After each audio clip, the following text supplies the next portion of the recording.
प्रणाम मंच, आदरणीय वीणा दीदी, तस्लीम फातिमा जी, इनकी टीम को प्रणाम है, अभिनंदन है इनका। और हमारे संस्थापक महोदय और उनकी पूरी टीम, उसका आभार है, अभिनंदन है।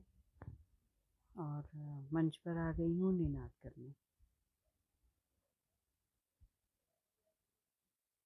निनाद, मैं बार बार यही कहती हूँ कि अनुगूंज होती है।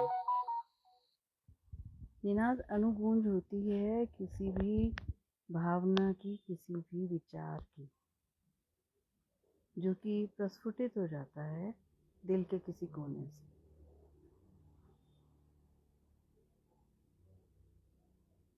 आजकल शादियां हो रही हैं,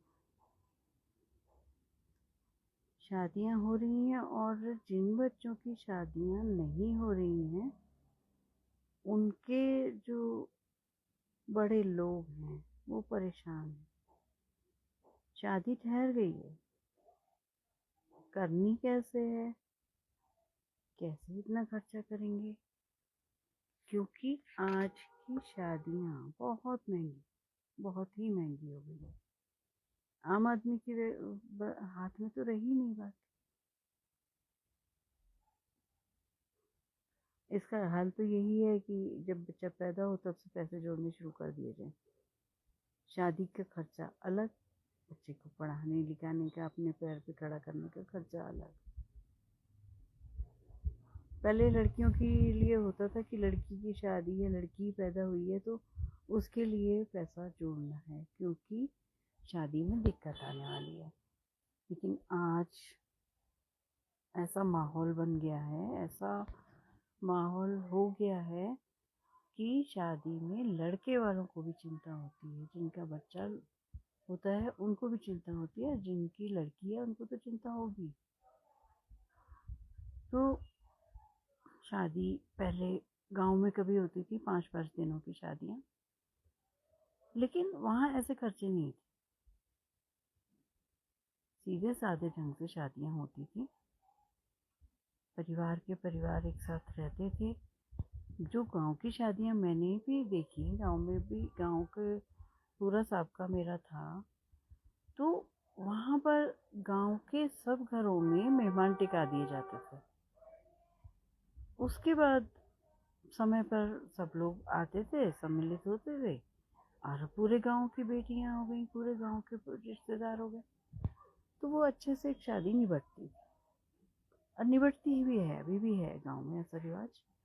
लेकिन वहीं पर जो आजकल की ये कॉरपोरेट, मैं कहूँगी कॉरपोरेट संस्कृति, उनकी शादियाँ, या लोअर मिडिल से थोड़ा मिडिल क्लास, उनकी शादियाँ इतना बजट से बाहर जा रही हैं, देखा देखी में। पहले आदर्श विवाह होते थे, ₹1.25 में भी आदर्श विवाह हुए, लेकिन आज की शादियाँ 5 दिन तो कम से कम चलती हैं। उन 5 दिनों में केवल वर पक्ष और वधु पक्ष की खर्चा नहीं है, उसके अलावा और लोग जो सम्मिलित हो रहे हैं शादियों की रस्मों में, उनके भी खर्चे उतने ही हैं। 5 दिन की शादी, जिसमें जो रिचुअल्स होते हैं, जो रस्में होती हैं, उन रस्मों को इतना हाईटेक कर दिया गया है कि मतलब अपने बजट से बाहर जा रही हैं। जब शादी के लिए एक बारात घर या बैंक्वेट कोई बुक किया जाता है, या ऐसी डेस्टिनी बुक की जाती है, वहीं से खर्चे शुरुआत हो जाती है, क्योंकि वो भी लाखों में बुकिंग होती है। उसके बाद अब मेहंदी की शूट है, अब पहले प्री वेडिंग शूट है, उसके बाद पहले की खरीदारियाँ होती हैं शादी की खरीदारियों के बाद वो प्री वेडिंग शूट होंगे। पहले तो वो शादी की खरीदारी ही कमर तोड़ देती है। उसके बाद pre wedding shoot, pre wedding shoot के बाद वो जो कोरियोग्राफर्स होते हैं वो डांस वांस सिखाने लगते हैं, पहले से वो अपॉइंट किए जाते हैं। रस्मों में हल्दी, मेहंदी, यहाँ पे न्यूतेर होता है, कॉकटेल होती है। रस्में शादी का जो कीर्तन होता, पहले एक कीर्तन होता था, एक शादी का कीर्तन हुआ, उसके बाद लोग आ गए, गणेश स्थापना हुई, कीर्तन हुआ, और उसके बाद लोग जहाँ शादी होनी है वहाँ चले गए, या फिर अपने घर से होती थी। इतना आडंबर शादियों में, इतना खर्चा उन शादियों में, जो कि मैं कहूँ कहीं से भी उपयुक्त नहीं है, किसी के लिए भी उपयुक्त नहीं। लड़की वालों के लिए नहीं है, उनके लिए तो एक सज़ा हो गई लड़की पैदा करना, और लड़के वाले, उनके लिए भी सज़ा हो गई लड़का पैदा करना और लड़के की शादी करना। कोर्ट मैरिज हो सकती है, मंदिर में शादी हो सकती है। अब हम लोगों को इतना, या तो हम जो 5 स्टार होटल्स में शादी कर रहे थे या खाना खिला रहे थे, या जो भी हमें खाने के अरेंजमेंट्स थे, उनमें भी फिर खर्चा बहुत है। तो अब हम लोगों को थोड़ा सा, मैं सोचती हूँ कि इन चीज़ों में ध्यान देना पड़ेगा, जागरूक बनना पड़ेगा। एक परिवार अपना आने वाले दिनों का, आने वाले 10 सालों का जो फाइनेंशियल सिस्टम है, बिगाड़ देता है केवल एक शादी के लिए। फिर बच्चों का होना, फिर बच्चे का खर्चा, फिर बच्चे के खर्चे के बाद उसका पहला बर्थडे मनाना, उसकी छोटी छोटी रस्में, तो हर चीज़ इतना हाई लेवल पे पहुंच गई है कि मैं सोचती हूँ कि इंसान, सारे लोग तो इतना नहीं कमा रहे, महीने का 1,00,000 रुपया सारे लोग तो नहीं कमा रहे, और अगर कमा भी रहे हों तो चलिए ठीक है, कोई एक ऐसा तबका है जो बहुत कमा रहा है, बहुत कमा रहा है, तो चलो कोई बात नहीं, उसको कोई असर नहीं पड़ेगा। लेकिन जो तबका नहीं कमा रहा है, वो कैसे करे शादियाँ? साधारण से साधारण शादी में भी 5-10 लाख लग रहे हैं। वही 5-10 लाख अगर बच्चों के लिए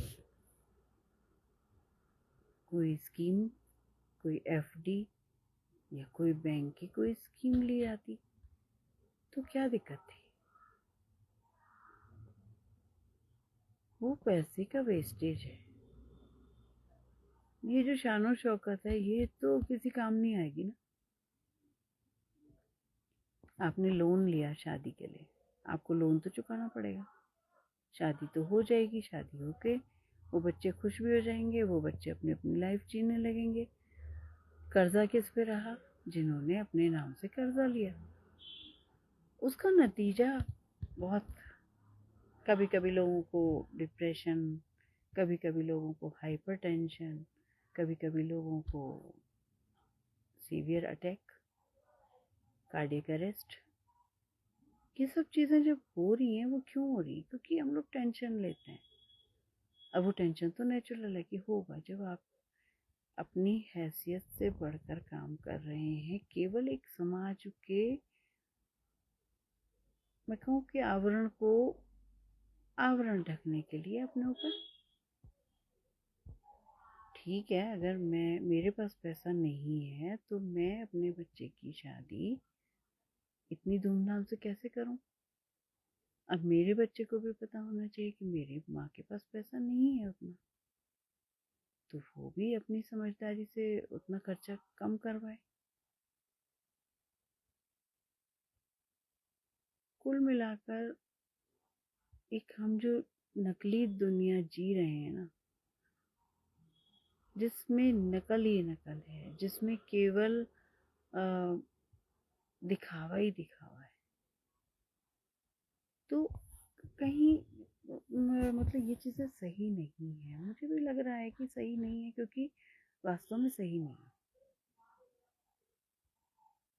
वो जो माँ बाप बच्चा पैदा करते हैं, वो जो उसको पढ़ाने लिखाने में और कोर्स कराने में और फिर कहीं नौकरी लगाने में जो पैसा खर्च करते हैं, एक एक अपनी जेब काट के, एक एक खर्चा कम करके, अपनी हैसियत से ज़्यादा वो बच्चों को पढ़ाते हैं।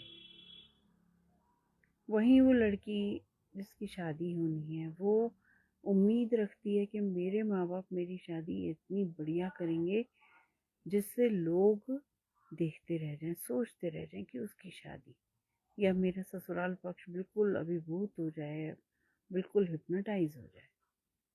वो खुद हर चीज़ में बढ़ चढ़ कर खर्चा कराती है। शौक, किस बात का शौक? आने वाले भविष्य में अगर आप कष्टों में रह रहे हो, आने वाले भविष्य में अगर आप ठीक है नौकरी करते हो, कितना कमाओगे? वो लोन, सबसे पहले वो लोन गले का हार बन जाएंगे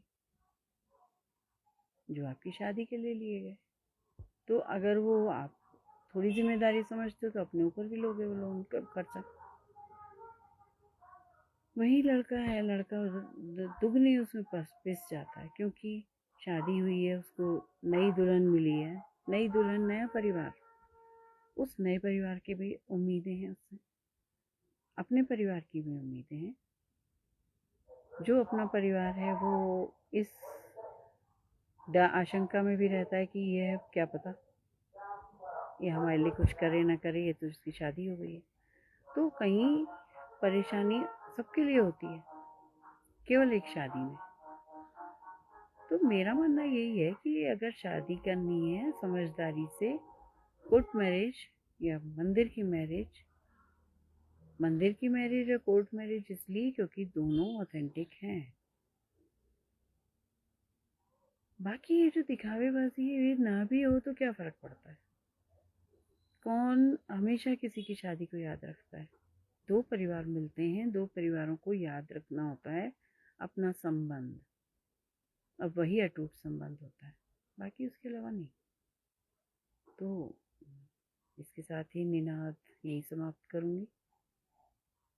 आशा है बहुत कटु नहीं बोल गई हूँ और फिर कुछ विचारों में कहीं कुछ झंझावात छोड़ा है, और ये मेरी नहीं सभी की पीड़ा है। इसके साथ ही विदा लूंगी। धन्यवाद। प्रणाम। अंजलि निनाद।